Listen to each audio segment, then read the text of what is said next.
So I'm in a crisis communication class at my college, and we were asked to come up with solutions for like the population control and whether, we want to feed more people or whatever. Well, one of my peers said that the solution should be that the U.S. should pay about $3 million a year for contraceptives, for the world's contraceptives. My question is, how do we get the average student to realize that that money doesn't just come from the government? It's not magic. It's So I'll do you one better. So taxpayer. the premise of your class is that we have too many people. And we don't have one of the things. Yeah, I reject the premise. We need more children, not less children. Our country's on the verge of a population collapse. And so here's one piece of advice I'll give you for everyone in the room. As soon as you're talking about how we're going to pay for something, we've already lost the debate. First, you should say, why should we pay for that nonsense at all? And by the way, we shouldn't fund contraceptive. We shouldn't fund any of that garbage.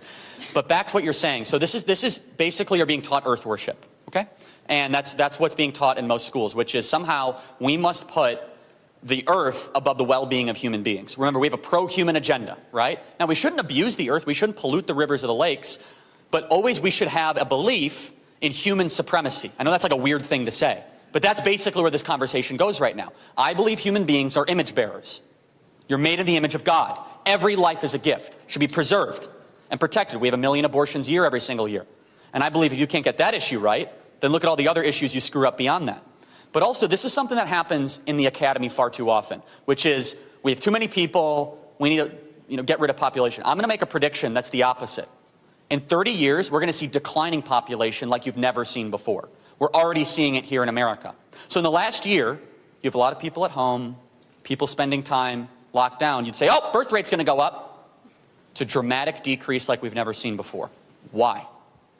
Half economic, right? It's expensive to have kids. People say, I'll have one of each, like they're picking out a Toyota or something, right?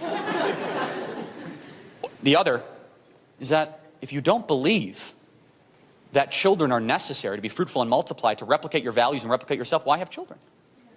So if you don't teach people that having children is necessary, and those of us that believe in the Bible, we have an answer for that. It's like the second chapter of the Bible, be fruitful and multiply. It might be the third. Anyway, the point is that it's right there. Then why have children? If you actually believe that climate change is an existential threat, which is complete gibberish, nonsense, and balderdash, and all of you guys should be unafraid to push back against all that garbage, because it's designed for one thing, power and control. And let me just tell you something that is a general rule. If your biggest worry in life is existential, you live a great life. If your biggest worry is the sky falling and not sanitation, nutrition, getting murdered on the way home or being beaten, you live a very nice life. You do. This climate change nonsense can only happen in a rich, generally peaceful society. This doesn't, you think that the people in the slums of India who have to worry, the 300 million that don't have access every single day to functioning toilets, you think that they're worried about the sky falling? Or maybe that they want a coal-fired power plant to be able to have a hospital or a school. And so, I guess the final point I'll make on this, which is so important, is reject the premise. The premise of that whole thing is that more people, population increasing, much reduced people. I don't agree with that at all whatsoever. I think that we have a commandment to be fruitful and multiply. I do not believe even close that human population is what is destroying the entire earth. And even beyond that, I think that if that's their biggest concern, it's nice to lightly remind them that you live a great life. Maybe you should worry about improving yourself, not destroying the world around you. Thank you. It's good. Thank you.